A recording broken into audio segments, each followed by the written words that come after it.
Stephen Constantine എന്ന പരിശീലകന് കീഴിൽ ക്രമാനുഗതമായ മെച്ചപ്പെടലിന്റെ പാതയിലാണ് ബ്ലൂ ടൈഗേഴ്സ് എന്ന് വിളിപ്പേരുള്ള ഇന്ത്യൻ ഫുട്ബോൾ ടീം.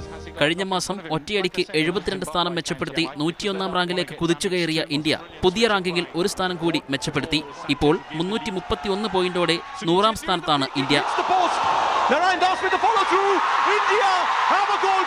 21 വർഷത്തിന് ശേഷമാണ് ഇന്ത്യ ഫിഫ റാങ്കിങ്ങിൽ ആദ്യ 100-ലെത്തുന്നത്. 1996-ൽ 100ാം സ്ഥാനത്തെത്തിയ ഇന്ത്യ ആ വർഷം നില മെച്ചപ്പെടുത്തി 96ാം റാങ്കിലേക്ക് ഉയർന്നിരുന്നു. അതാണ് ഇന്ത്യയുടെ എക്കാലത്തെയും മികച്ച റാങ്ക്.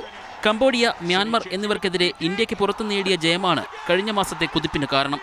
നിക്കരാഗ്വ, ലിത്വാനിയ, എസ്റ്റോണിയ എന്നീ രാജ്യങ്ങളും ഇപ്പോൾ ഇന്ത്യക്കൊപ്പം 100ാം റാങ്കിലുണ്ട്. ലാറ്റിൻ അമേരിക്കൻ ലോകകപ്പ് യോഗ്യതാ റൗണ്ടിൽ ബൊളീവിയ അർജന്റീനയെ അട്ടിമറിച്ചില്ലായിരുന്നുവെങ്കിൽ ഇന്ത്യ ഇത്തവണ 100 റാങ്കിനുള്ളിലേക്ക് കുതിക്കുമായിരുന്നു. ജൂൺ 7-ന് ലെബനോണെതിരെയാണ് ഇന്ത്യയുടെ അടുത്ത സൗഹൃദ മത്സരം.